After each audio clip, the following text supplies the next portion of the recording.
हमें जीवन में क्या मिलेगा, ये मोस्टली इस बात पे निर्भर करता है कि हम जीवन को किस नज़रिए से देखते हैं। Zig Ziglar. मैं अक्सर सोचता था कि मैं इसलिए कामयाब नहीं हूँ क्योंकि मुझ में कोई टैलेंट नहीं है, और इस वजह से जो एबिलिटी मेरे अंदर थी उसका भी इस्तेमाल नहीं कर सका। अपने हार को ये कह के कि मुझ में कोई टैलेंट नहीं है कितनी आसानी से बहाना बनाया जा सकता है। और ये सिर्फ मेरी कहानी नहीं है, ऑलमोस्ट 95% लोग इसी तरह से सोचते हैं। शाहरुख खान ने कहा था कि डरे हुए लोग अक्सर अल्फाजों के पीछे छुपते हैं। कुछ गिने चुने ही जन्म से कोई खास टैलेंट लेके पैदा होते हैं, लेकिन बाकी हम सब डरे हुए हैं, घर वालों से, समाज से और खुद से भी।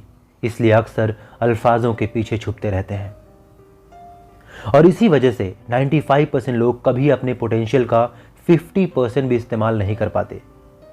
इस तरह की सोच को जिग ज़िगलर ने लूजर्स लिम्ब कहा है। खैर, कोई बात नहीं, इससे कोई फर्क नहीं पड़ता कि आपकी पिछली जिंदगी क्या थी, आप कितना हारा हुआ महसूस कर रहे हैं, आपकी मेंटालिटी आपको आगे बढ़ने से किस हद तक रोक रही है। गुड न्यूज़ ये है कि आप अभी भी वापसी कर सकते हैं, और इसके लिए कुछ बहुत बड़ा करने की ज़रूरत नहीं है, ना ही डरने की ज़रूरत है। जिग ज़िगलर ने अपनी book see you at the top में कुछ बहुत ही आसान स्टेप्स के बारे में बताया है। बस उन्हीं स्टेप्स को फॉलो करना है, फिर साथ में ही मिलते हैं टॉप पे। और ध्यान रखना दोस्तों, जितनी ऊंचाई पे जाओगे भीड़ उतनी ही कम होती जाएगी। समरी शुरू करने से पहले जिग ज़िगलर की 3 बातें शेयर करना चाहता हूं जिसमें कि इस पूरे बुक का सार है। नंबर 1, हमेशा लोगों में, अपने परिवार में और सबसे ज़रूरी खुद में अच्छाई देखो, और सिर्फ देखो ही नहीं, बस मान लो। नंबर 2, जो कुछ भी ज़िंदगी में चाहते हो उसे साफ साफ लफ्ज़ों में लिख लो, फिर अपने गोल के हिसाब से ही प्लान बनाओ कि 1 साल में क्या करोगे, 1 महीने में क्या करोगे, 1 हफ्ते में क्या करोगे और 1 दिन में क्या करोगे। बिल्कुल सिंपल से एक्शनेबल स्टेप्स। समय सबके पास होता है दोस्तों, बस हमें प्रायोरिटी देनी नहीं आती। वरना जितना समय हम सोशल मीडिया में देते हैं उतने ही समय में 1 दिन का वो काम कर सकते हैं जो हमें हमारे गोल पूरे करने में हेल्प करता है। नंबर 3, एंड सबसे इंपॉर्टेंट है पॉजिटिव एटीट्यूड एंड अफर्मेशन, कि जो कुछ भी आप बनना चाहते हैं या पाना चाहते हैं अभी से मान लीजिए कि वो हो चुका है। तो दोस्तों, कमर कस लो, अगले कुछ मिनट में हम कुछ ऐसा सीखने वाले हैं जिससे माउंटेन पे चढ़ सकें, क्योंकि वहीं टॉप पे वो है जो हमें चाहिए। तो चलिए, see you at the top. Lesson 1, what you think about others including yourself has a huge impact on how successful you and they are। आप जितने भी कामयाब लोगों को जानते हैं उनकी लिस्ट बना के देख लीजिए। उनमें से 90% से ज़्यादा ऐसे मिलेंगे जो बेहद हम्बल, काइंड और दूसरों को रिस्पेक्ट देने वाले हैं। आगे बढ़ने के लिए आपको अपने आसपास वालों के साथ हमेशा अच्छे रिलेशन बनाने होंगे। सोचो, अगर आप आगे बढ़ रहे हैं और आपके आसपास वाले आपको पीछे खींच रहे हैं, ऐसे तो आप कभी आगे बढ़ ही नहीं सकते, ऐसे तो आप कभी टॉप पे पहुंच ही नहीं सकते। और अगर आपके आसपास काइंड और हम्बल लोग रह रहे हैं जो आपको हमेशा पॉजिटिव रखें, आगे बढ़ने के लिए इनकरेज करें, तो आपकी लाइफ कितनी आसान हो जाएगी। अब सवाल यह है कि आप कैसे अपने आसपास के लोगों के साथ एक अच्छा रिलेशन बनाओगे। तो इसका सीधा सा जवाब है उनकी हेल्प करके, उनको रिस्पेक्ट देके, उनके साथ अच्छा ट्रीट करके। प्रॉब्लम वहाँ आती है जब हम दूसरों के साथ किसी भी तरह का कोई भी रिलेशन बनाते हैं, किसी भी तरह का कोई कम्युनिकेशन बनाते हैं, तो उन्हें अपने नज़रिए से देखने की कोशिश करते हैं। इसलिए जैसे हम होते हैं दूसरे भी हमें वैसे ही लगने लगते हैं। इसलिए किसी को अपने नज़रिए से ना देख के जो जैसा है उसे उसी तरह से अपनाओ। साइकोलॉजिस्ट डॉक्टर रॉबर्ट रोसेंथल ने एक बड़ा ही फेमस एक्सपेरिमेंट किया था। स्टडी बताती है कि उन्होंने एक स्कूल के सभी बच्चों को 2 ग्रुप में इक्वली डिवाइड कर दिया। सारे बच्चे एवरेज ही थे, लेकिन उन्होंने उनके पेरेंट्स को बताया कि एक ग्रुप के बच्चे बहुत ही इंटेलिजेंट हैं और दूसरे ग्रुप के बच्चे एवरेज हैं। जब उस साल स्कूल के रिजल्ट आए तो जिन बच्चों को इंटेलिजेंट कहा गया था उनके मार्क्स दूसरे ग्रुप के बच्चों से काफ़ी ज़्यादा अच्छे आए थे।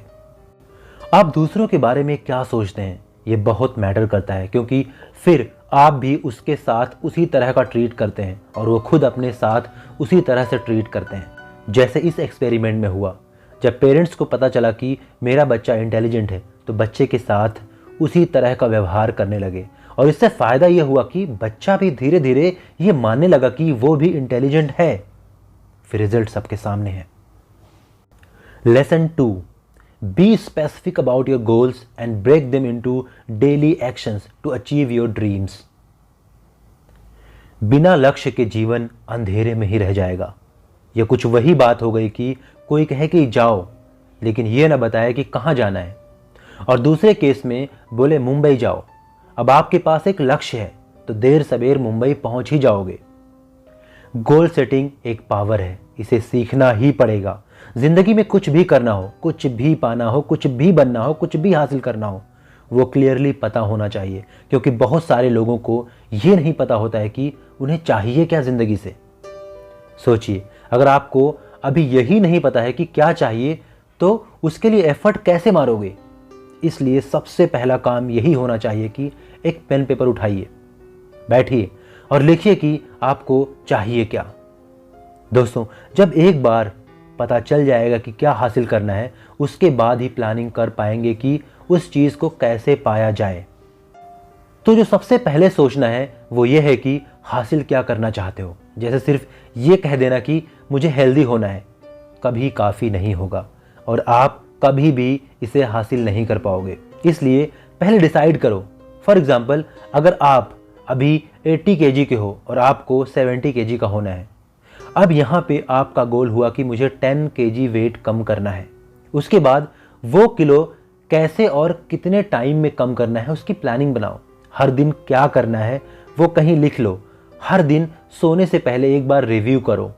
इम्प्रूवमेंट हर दिन नहीं होती है, बूंद बूंद से घड़ा भरता है। धीरे धीरे जब आप अपने डेली के काम करते जाओगे, रोज़ डेली का डाइट पूरा करोगे, वर्कआउट करोगे, तो तय किए टाइमलाइन में देखोगे कि अब आप 70 kg के हो गए हो। इसी तरह ज़िंदगी के हर आयाम में गोल बना लो। Goal should be very specific, चाहे वो वेट कम करना हो, पैसे कमाने हो, रिलेशनशिप बनानी हो या कुछ भी हो। गोल लिखने के बाद उसे बिल्कुल आसान और छोटे छोटे टुकड़ों में बांट लो। हर दिन क्या करोगे जिससे उस गोल तक पहुंचा जा सके। उसके बाद जिंदगी में मिरेकल होते देखोगे। Lesson 3, defeat stinking thinking, also known as a bad attitude with the power of a positive attitude. देखिए, आप कितना भी स्मार्ट, इंटेलिजेंट या अपने गोल के लिए डेडिकेटेड क्यों ना हो, ये ज़िंदगी है। यहाँ सब कुछ आपके हाथ में नहीं होता, तो ज़िंदगी में मुश्किलें आएंगी ही। बस सवाल यह है कि उन मुश्किलों, उन परेशानियों, उन सेटबैक्स, उन छोटी हार पे आप रिएक्ट कैसे करते हैं। इसलिए कहा जाता है कि हमारी ज़िंदगी में 90% से ज़्यादा चीज़ों पे हमारा कोई कंट्रोल नहीं होता है, लेकिन उन चीज़ों पे रिएक्ट कैसे करना है उस पे 100% हमारा कंट्रोल होता है। इसलिए ऑथर ने इस बुक में बार बार पॉजिटिव एटीट्यूड की बात की है। हार्वर्ड यूनिवर्सिटी की एक स्टडी बताती है कि ज़िंदगी में जो कुछ भी हासिल करते हैं उसमें 85% हमारा एटीट्यूड की वजह से होता है। ओनली 15% ही हमारे टैलेंट की वजह से होता है। सोचिए, जीवन के प्रति सकारात्मक नज़रिए से आप क्या हासिल नहीं कर सकते हैं, लेकिन उसके बाद भी लोगों में बैड एटीट्यूड या नेगेटिविटी भरी पड़ी है। इसी नेगेटिविटी को ऑथर ने स्टिंकिंग थिंकिंग कहा है। 2 लोग इंटरव्यू की प्रिपरेशन करते हैं।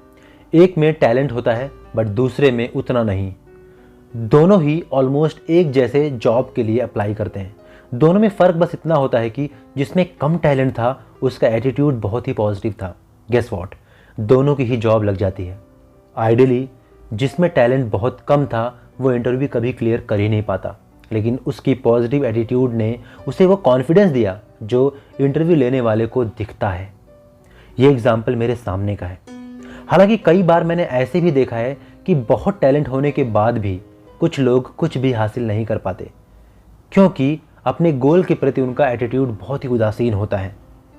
एक एग्जाम्पल ऑथर ने भी दिया है कि माइनर लीग में खेलने वाली एक बेसबॉल टीम स्टिंकिंग थिंकिंग से ग्रसित थी।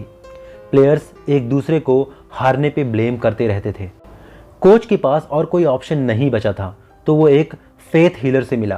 फेथ हीलर ने कहा कि अब आज के बाद आप लोग सारे मैच जीतोगे। फेथ हीलर पे सभी को डीप फेथ था, इसी वजह से सभी का एटीट्यूड पॉजिटिव होने लगा। सभी जीत के बारे में सोचने लगे, प्लानिंग करने लगे, और उस साल उन्होंने टेक्सास लीग सीरीज जीत लिया। दोस्तों, किसी का वेट मत कीजिए कि कोई आके बताएगा, तब आप पॉजिटिव सोचना शुरू करेंगे। हर दिन सुबह उठते ही पॉजिटिव एटीट्यूड के साथ दिन की शुरुआत कीजिए। ज़िंदगी में ऐसी बहुत सारी चीज़ें हैं जिनके लिए हमें ग्रेटफुल होना चाहिए। आज टेक्नोलॉजी के इतने डेवलपमेंट के बाद नेगेटिविटी हमारे इर्द गिर्द घूमती रहती है। ये हमारे ऊपर है कि हम उसे खुद पे कितना हावी होने देना चाहते हैं। अफर्मेशन का यूज़ कीजिए, अपने गोल के प्रति पॉजिटिव एटीट्यूड रखिए। ध्यान रखना, पॉजिटिव एटीट्यूड टैलेंट से भी ज़्यादा इंपॉर्टेंट है। Book review. ज़िग ज़िगलर की book see you at the top भी बाकी सेल्फ हेल्प बुक की तरह ही है, लेकिन इस बुक को खास बनाती है ज़िग ज़िगलर की कुछ रियल लाइफ एडवाइसेस। आपको ये बुक ज़रूर पढ़नी चाहिए। थैंक यू सो मच दोस्तों, मिलते हैं टॉप पे।